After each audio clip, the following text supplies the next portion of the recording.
अच्छा जी, अब आ जाते हैं हम इन्फ्लेशन पे। Inflation deflation.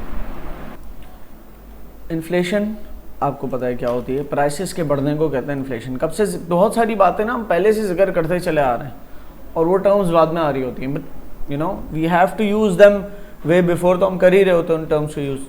बहरहाल तो अब इस बात को ऑफिशियली हम देख लेते हैं, इन्फ्लेशन कैलकुलेट कैसे होती है। इन्फ्लेशन का मतलब प्राइसेस का इन्फ्लेट होना, बढ़ना, जैसे बलून में हवा इन्फ्लेट, बलून इन्फ्लेट होता है ना हवा से। इन्फ्लेशन प्राइसेस के बढ़ने को कहते हैं। तो डिफ्लेशन क्या होगा? प्राइसेस का गिरना, ठीक है। और प्राइसेस का बढ़ना इन्फ्लेशन, प्राइसेस का गिरना डिफ्लेशन। प्राइसेस का बढ़ना लेकिन लोअर रेट से, that is called disinflation. Disinflation भी इन्फ्लेशन तो है, लेकिन अगर उसको कंपेयर करते हैं उसके गुज़िश्ता सालों से, पिछले सालों की बनिस्बत, तो आपको नज़र आता है कि जो पिछले साल लेट्स सपोज इन्फ्लेशन अगर हुई थी 8% और इस साल इन्फ्लेशन हुए लेकिन हुए 7%, तो 1% की डिसइन्फ्लेशन है। 7% की डिसइन्फ्लेशन नहीं है, 1% से डिसइन्फ्लेशन है, ठीक है ना। और डिफ्लेशन क्या है? प्राइसेस गिरे, जो प्राइसेस थे वो गिरे। और प्राइसेस जो हम कहते हैं ना, वो किसी एक प्रोडक्ट को लेकर नहीं होते, वो बास्केट ऑफ गुड्स के से निकलते हैं प्राइसेस। कि अगर एक कंज्यूमर है, वो क्या क्या, वो फूड, अपैरल, वही पूरा दफाम यहीं से ओरिजिनेट हुआ है। दफाम, फूड, अपैरल, ट्रांसपोर्टेशन, हाउसिंग के ऊपर खर्च था, ये इन सारी चीज़ों पे पूरे साल खर्च करता होगा अपने पैसे, ठीक है। तो उसका जो पैसा टोटल सब खर्च हो रहा है पूरे साल, वो एक कंज्यूमर बास्केट के प्राइस कहलाए। अच्छा, इसके अंदर वो वाले गुड्स लेते हैं जो पॉपुलर है, जो इंतहाई अनपॉपुलर गुड्स है उनको नहीं लेते, क्योंकि मेजॉरिटी ऑफ द पॉपुलेशन के लिए हम इन्फ्लेशन का इफेक्ट निकाल रहे होते हैं। तो अगर कोई बहुत ही क्रूज ट्रिप की बात आ जाए, बहुत ही लग्जरियस क्रूज ट्रिप, तो उसको शायद नहीं काउंट करेंगे इसके अंदर। आपका परसेंटेज ऑफ इनकम साल की शायद क्रूज ट्रिप पे जाती हो, लेकिन कितनों की जाती है वो, और कितनी दफ़ा चली जाते हो? एक आध दफ़ा चली जाते हो, सही ना। तो वो मतलब नहीं, इतनी कोई स्पेसिफिक, इतनी जो है ना रेयर चीज़ों को इसमें काउंट नहीं करते, जो बहुत कॉमन चीज़ है ना उनको काउंट करते हैं हम इन्फ्लेशन कैलकुलेट करते हुए। तो वो फूड ले लिया, अपैरल ले लिया, मतलब क्या, कपड़े वगैरह, मेडिकल केयर वगैरह, एजुकेशन वगैरह पे स्पेंडिंग होती है। कॉमन हाउस होल्ड्स की ये तो स्पेंडिंग्स होती है ज़्यादातर, ठीक है। फूड एंड बेवरेजेस मतलब खाना पीना सब शामिल, ठीक है। तो ये सब मिलके कंज्यूमर बास्केट, पूरे साल जो एक कंज्यूमर कंज्यूम करता है उसके एक प्राइस सेट होता है। लेट सपोज वो पूरे साल की बास्केट के प्राइस $10,000 है, ठीक है। पूरे साल $10,000 तक की कंजम्पशन करता है कंज्यूमर, वो सारी चीज़ों को मिला के। अच्छा, वो $10,000 को आप डिस्ट्रीब्यूट करना चाहो, अलग अलग चीज़ें निकालना चाहो, दो तरीके हैं। या तो अलग अलग जो चीज़ें कंज्यूम करता है उसको अलग अलग गिनना, बहुत ही मुश्किल प्रोसेस है। या तो उसका जो पूरे साल खर्चा होता है उसको डिस्ट्रीब्यूट कर देना कि फूड पे कितना हुआ था, ट्रांसपोर्टेशन पे कितना हुआ था, हाउसिंग पे कितना होता है, एक वेटेज की बनिस्बत। जैसे $10,000 है ना, तो वेटेज निकाली कि फूड पे तकरीबन मिसाल तौर पे पूरे साल का जो है ना 6% फूड पे जाता है, पूरे साल का जो है ना मिसाल तौर पे 10% ट्रांसपोर्टेशन पे जाता है, पूरे साल का 20% जो है ना कंजम्पशन पूरे साल जो करता है उसमें से टोटल कंजम्पशन का 20% हाउसिंग के ऊपर कंज्यूम किया होता है, रहने के अखराजात पे, ठीक है। तो ये इस तरह से रहने के अखराजात का मतलब यहाँ पर रेंटल्स है प्योरली, कि रेंट वगैरह या जो भी आप अकोमोडेशन के चार्जेस बेयर कर रहे हो, ठीक है। तो ये सारे डिस्ट्रीब्यूट इस तरह से भी कर सकते हो कि टोटल उसका जो भी खर्चा है उसको डिस्ट्रीब्यूट कर दो अलग अलग कैटेगरीज के अंदर बेस्ड ऑन सम वेटेज। अब ये सारी चीज़ें हम देखते हैं बाद में, लेकिन कहने का मकसद है यहाँ पर हमारा ऑब्जेक्टिव ये है कि कंज्यूमर इन्फ्लेशन कैलकुलेट कैसे करेंगे। कंज्यूमर बास्केट अगर किसी एक साल $10,000 की थी और दूसरे साल $11,000 की हो गई, तो हम वैसे फ्लैटली देख ले तो कहेंगे 1,000 से इजाफा हुआ है, और 1,000 से इजाफा है और बेस ईयर ये है, मिसाल तौर पर 2020 2021, तो 2020 अगर बेस ईयर है तो $1,000 डिवाइड बाय $10,000 मल्टीप्लाई 100, तो हमारे पास आ गया 10%। ये हो गया इन्फ्लेशन, ठीक है। और इसको प्राइस इंडेक्स वगैरह के अंदर कन्वर्ट करना मैं बता देता हूँ आगे, कोई इतनी लंबी चौड़ी कहानी नहीं है। बहरहाल इन्फ्लेशन, डिफ्लेशन, डिसइन्फ्लेशन, ये तीनों चीज़ें समझा दी हैं, ठीक है। डिसइन्फ्लेशन क्या है? When inflation occurs at a decreasing rate, और डिसइन्फ्लेशन पता ही तब चलती है जब उसको कंपेयर करो किसी साल के साथ, वरना अलग से निकालोगे ना, किसी साल, एक साल में प्राइसेस कम $10,000 से दूसरे साल $11,000 हो गए तो आप कहोगे इन्फ्लेशन हुए 10% से। लेकिन ऐसा हो सकता है जब $10,000 थे उससे पहले $8,000 से $10,000 पे पहुंचे प्राइसेस, तब तो 25% था, तब भी इन्फ्लेशन था 25%, अब भी इन्फ्लेशन है 10%। लेकिन अगर कंपेयर करोगे पिछले साल जो इन्फ्लेशन हुआ था उससे इस साल का इन्फ्लेशन कंपेयर करोगे तो 25% की बनस्बत 10%, इट्स अ 15% डिसइन्फ्लेशन, मतलब 15% less inflation as compare to, सही।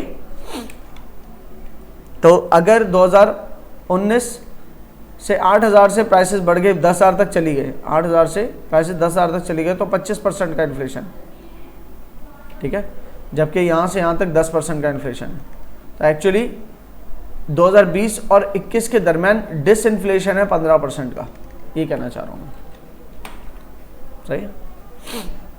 इलस्ट्रेशन, बड़ी अच्छी सी इलस्ट्रेशन है, इसको देख लेते हैं।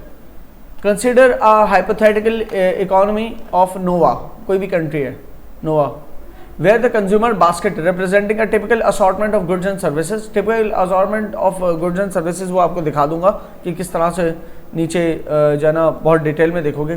कंज्यूमर बास्केट है, उसके अंदर अलग अलग गुड्स एंड सर्विसेज मिला दिए और उसकी प्राइस निकाली। वॉज प्राइस डेट, वो कंज्यूमर बास्केट प्राइस की गई $100, ठीक है, $100 पर वीक कह लो, $100 पर वीक उस कंज्यूमर बास्केट का प्राइस है। वीकली भी तो निकल सकते हैं ना कंज्यूमर बास्केट की कंजम्पशन, एनुअल भी निकल सकते हैं बहरहाल, लेकिन इन्फ्लेशन वीकली नहीं निकालनी, वो एनुअल निकालनी है।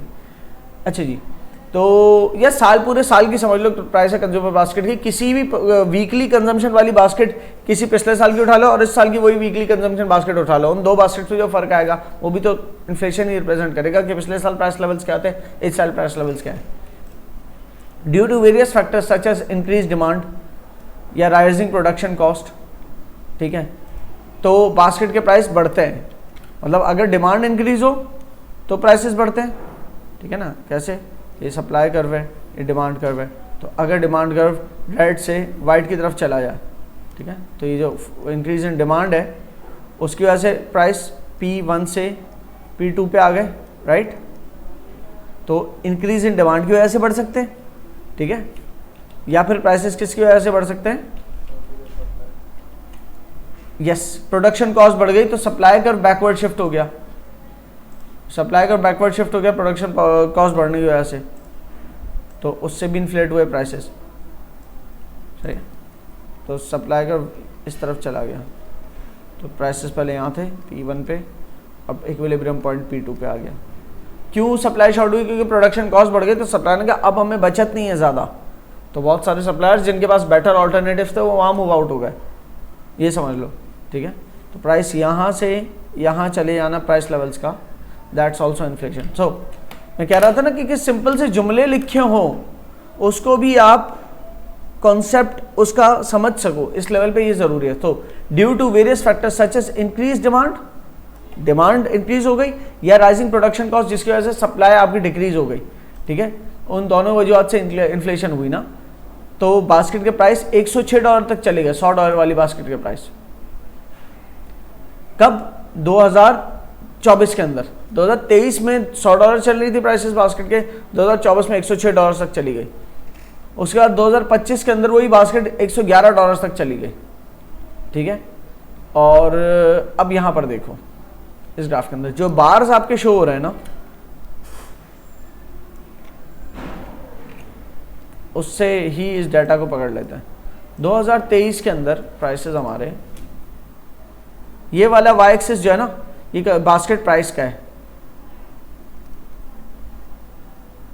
इन डॉलर्स, ठीक है, और ये वाला जो वाई एक्सिस है ये परसेंटेज ऑफ इन्फ्लेशन का है, ठीक है। तो पहले इस वाले की बात कर लेते हैं। बास्केट प्राइस 2023 में $100 थे, 2024 के अंदर कहाँ पहुँच गए? $106 पे, ठीक है, $106 तक पहुँच गए तकरीबन। तो 2023 की बनिस्बत 106 पर आ जाना दिस इज 6% इन्फ्लेशन। फिर 2023 से 24 में इतने गए, 24 से 25 में बास्केट प्राइस चले गए $111 पे, ठीक है। तो $111 106 की बनस्बत देखें तो कितना परसेंट है, वो मैंने पीछे लिखा हुआ है।